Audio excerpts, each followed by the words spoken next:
During your stay in the bustling metropolis, you might want to take time out to savour the sweet aroma of English perfumery Penhaligon's in Covent Garden. Steeped in tradition, Penhaligon's made a name for itself way back in the 1870s as the creator of luxury perfumes and bathing products for the more discerning ladies and gentlemen of Victorian England. Today, it's most famous for producing one of Princess Diana's favourite scents, Bluebell, and it still produces quality scents, soaps and talcum powders to the same traditional recipes. Products perfumed with traditional scents such as violet, Elizabethan rose and lily of the valley are sold for anything between £6 and £125. Penhaligon's is unique. It's English, it's very, very luxurious and special in its packaging and design. We've always taken an approach that people would find us because ultimately people love something that's very unique and very special. And we have a global market of people who are fascinated and very, very loyal to Penhaligon's and will travel the ends of the earth to find it. Sticking to the 19th century blends which made the company successful 100 years ago is not a bad business strategy, but it can make a company look old-fashioned and out of date, which is why Penhaligon's has been careful to keep adding new products to its portfolio, a philosophy which has given the company a new generation of clients. While we want to hang on to our tradition of service, we're introducing a whole new range of fragrances that will appeal to a younger generation. The younger people still appreciate what we have to offer, but they want something that's much more appealing to their lifestyle, and that's what we hope to offer them. And if you can't get to London, don't despair. Michelle Stewart's mission for the future is to take Penhaligon's scents to the rest of the world. The company has plans to open more shops in the United States, the Far East, Russia and Europe.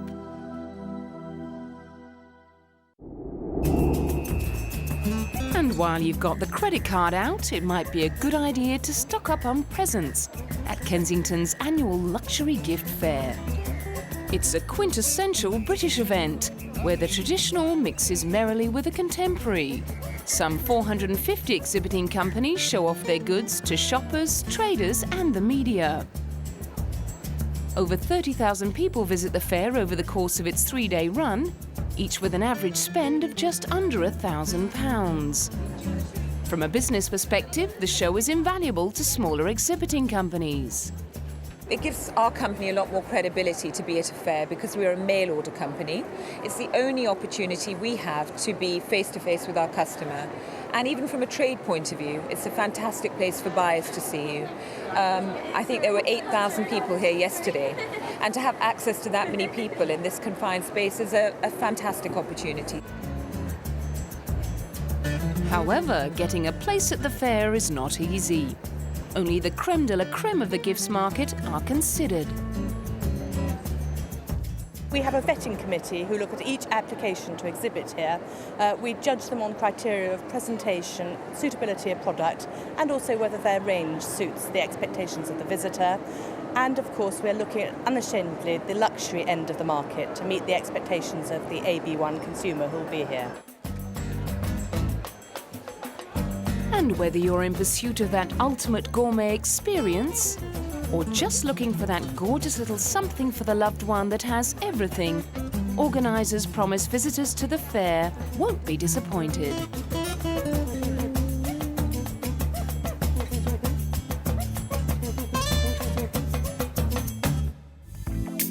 Coming up, Giorgio Armani.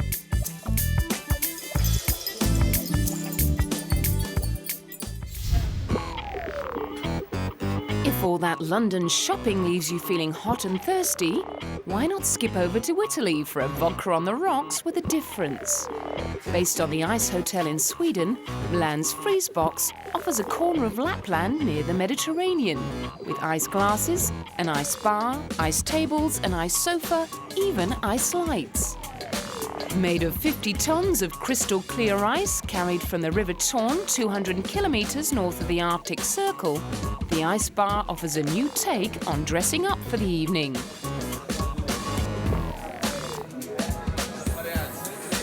The refrigerated room is kept at -5 degrees Celsius, and visitors will only be allowed to stay in for half an hour. Part partly to let as many people come through the bar as possible, and partly to avoid frostbite. You know, this is pure ice, directly from the river. We are harvesting this ice in March every year, February, March. And then we are making such blocks or ice glasses from real ice from Torne River. After 6 months, it will be time to rebuild the bar from ice already in storage in Milan, and more blocks will then have to be harvested from Lapland. The ice will be worn away over the months as people touch the ice and their breath starts to melt the thick, clear blocks. Some ice has been already brought here in Milano and is being kept in a big store, and some other will come. And the nice part of it is that we can design it completely new every single time. And so we can put our ideas, we can put our style, and we can also have some Italian stylist or designer to help us in doing this. While Milan's fashion crowd see going out for a drink as an opportunity to dress up, all of that goes out of the window as they are clad in thermal hooded capes with fleece gloves attached. As guests grab their vodka cocktails in square ice glasses, waitress Mia Nilsson compares Milan's coolest night spot to the one in Sweden. It's much alike, but the one in Stockholm is smaller, and this was the first one, so we tried a lot of things there, so it's a little bit different. Although she confesses, guests reaching for their square glasses do have one concern. If they're going to stick to the glass, but they're not. And while sipping their cool drinks, visitors can pull up the hood of their capes and pretend to be somewhere in the Arctic instead of on the streets of Europe's most desirable city. Well, I can look out and see the roofs and the streets of Milan, but I feel like this evening I'm well and truly in Lapland.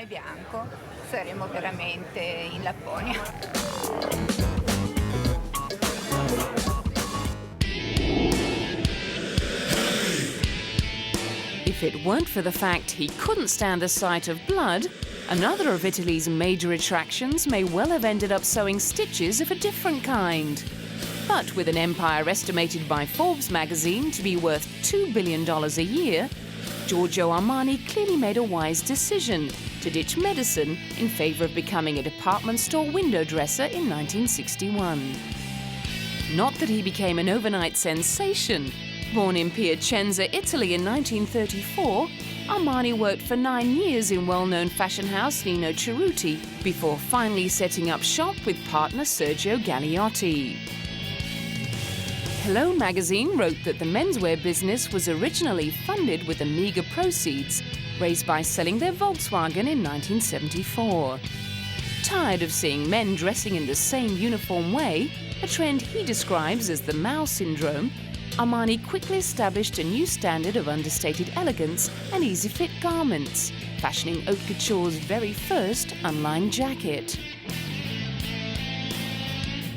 He translated this relaxed style into an androgynous label for women in 1975.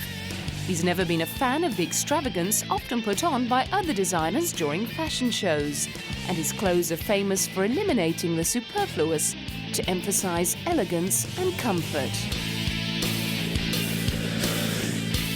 His mastery of style really came to the fore a few years later with the Armani Power Suit, underpinning the boardroom power of both male and female go-getters during the economic boom of the early 1980s. Giorgio Armani became the first fashion designer to appear on the cover of Time magazine since Christian Dior. A determined go-getter himself, he became one of the first designers to actively approach celebrities about wearing his designs, and confirmed Armani fans include LA Lakers coach Pat Riley and film stars Jodie Foster, Sophia Loren and Michelle Pfeiffer.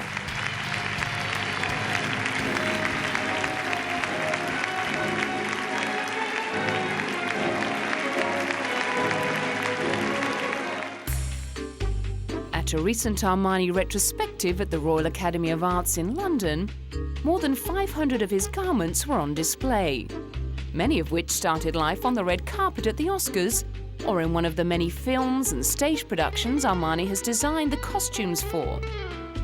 His impressive list of film credits include gangster classic The Untouchables, along with Cadillac Man, Stealing Beauty, Ransom, and The Comfort of Strangers.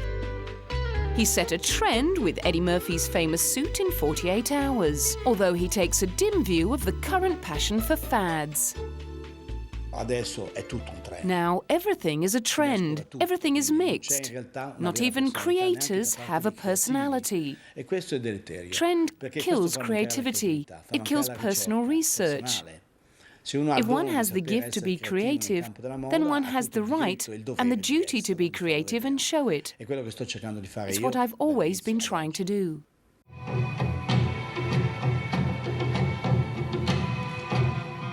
And he has no intention of retiring from the fashion forefront.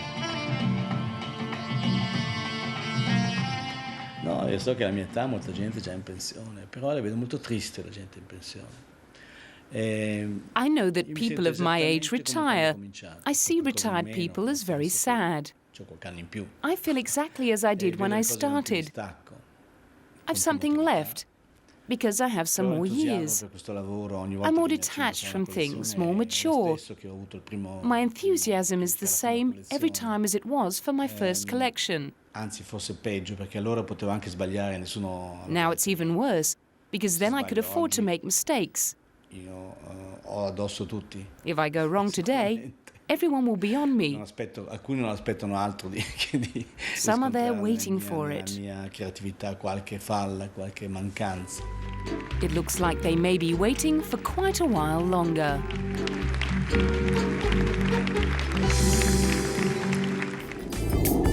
Coming up, Michelangelo.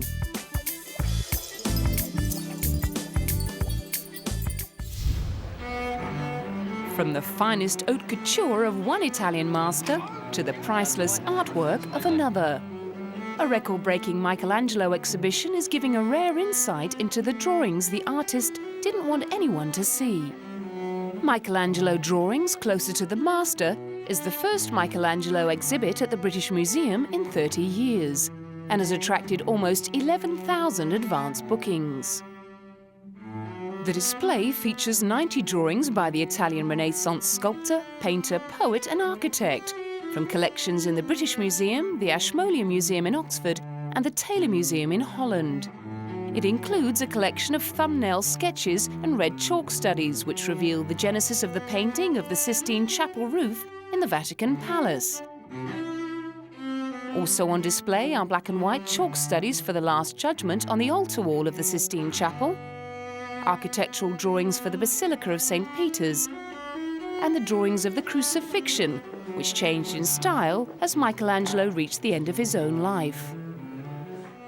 Well, he did have, Michelangelo had a very, very long career. We know that he was working as an apprentice at the age of 12, and he was working until right at the end of his life when he was 88.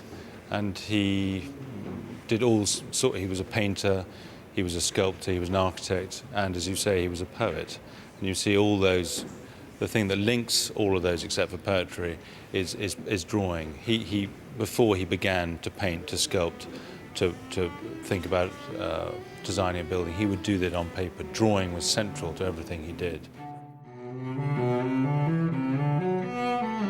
Born in Tuscany in 1475, Michelangelo was the best documented artist of the 16th century. Despite his low opinion of painting, he created two of the most influential fresco paintings in Western art, on the ceiling and altar wall of the Sistine Chapel in Rome.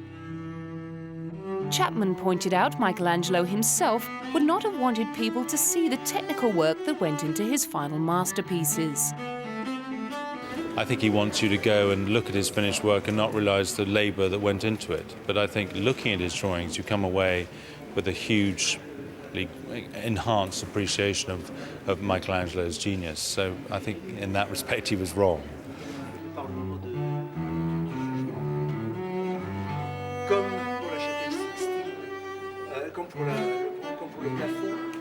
Chapman believes the collection at the British Museum sheds a unique light on the man behind the masterpieces and his techniques.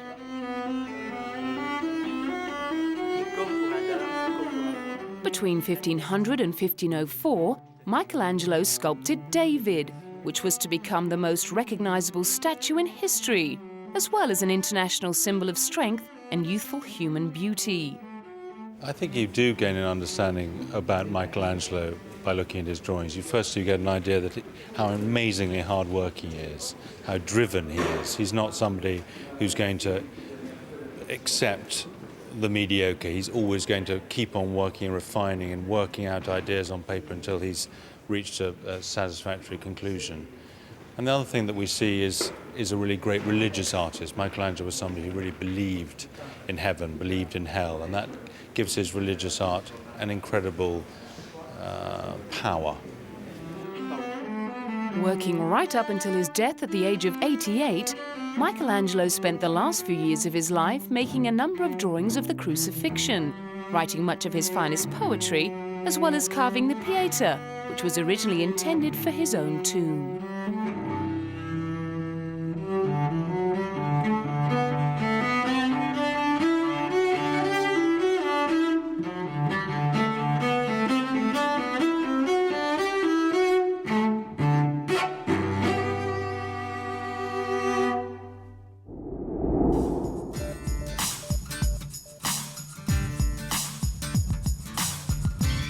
Having acquired a taste for Italian craftsmanship, you might want to drive away in one of these.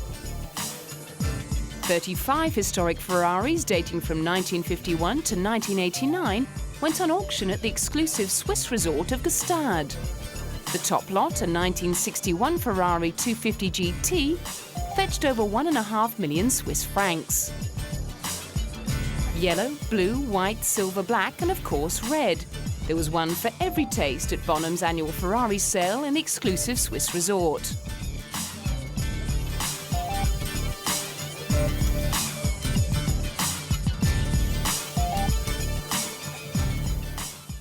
Should we say 475? 475 is bid at 475. 1,475,000 against you now, so another 25. Bonham's Europe's fourth Ferrari sale took over $5 million US. 1475. 15? 1,475,000. It's going away, sir. The nicest, the quickest of these you'll find. 1475, proven race history. And selling now. If there's no better bid, it's against you. We're selling the car. Are you all done? No more? The Queen Mary II may no longer reign as the world's largest cruise ship, but it still wears the crown when it comes to luxury. Relaunched in 2003 after a £550 million overhaul, Cunard's prize superliner spends most of the year ferrying guests between Southampton in England and New York. It stretches 345 metres in length. That's more than 40 metres longer than the Eiffel Tower and weighs 3 times the weight of the Titanic. There's space aboard for more than 2,600 passengers, with almost 1 crew member for every 2 guests. The vessel's 17 decks include 5 swimming pools, sweeping staircases, a grand ballroom, a 360-degree promenade deck, and a host of luxury shops. There's a theatre as well as a cinema. There's a casino, and there's an art gallery with £3 million worth of works on display for purchase. And of course, there's gourmet food in abundance, thanks to the ship's 15 restaurants and bars. Her designer, Stephen Michael Payne, is a truly proud man. Well, Queen Mary II is a true liner. She has all the attributes of the liner. She has the strong hull, she has the pyramid shape, she has the engines that are almost twice the power of a normal cruise ship. And more importantly, she has the hull shape that enables her to go through rough weather without damaging herself and yet making it very comfortable for her passengers. The cabins have the feel and look of a top-class hotel. Each Queen Mary II stateroom is matched with a reserved table at one of the ship's Seaview restaurants, and complimentary room service is available 24 hours a day. And when one tires of a life on the ocean wave, well, there's always shopping. Or an opportunity to enjoy some pampering at the world-renowned Canyon Ranch Spa Club. If you're into health and fitness, there's a state-of-the-art gym and weight room, plus a well-equipped sports deck. Or how about a visit to the planetarium, a wine tasting seminar, or a walk down history lane at the Maritime Quest exhibit? When the stars come out in the night sky, the Queen Mary II plays host to some very elegant soirees. Dancers sweep across the Queen's room, hors d'oeuvres are served in Sir Samuel's wine bar. There's jazz in the Commodore Club, musical shows in the Royal Court Theatre, or you can spin over to the casino with its tuxedoed croupiers, then head down to the G32 disco. Or just retire to the chart room and the crooning tunes of a cabaret singer.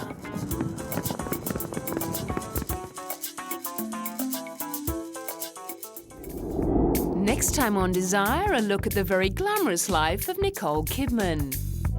We go backstage with Italian icon Valentino. We sneak a peek inside the world's most expensive car. And take a tour of the very royal Monaco. Remember to be careful what you wish for. You may just get it.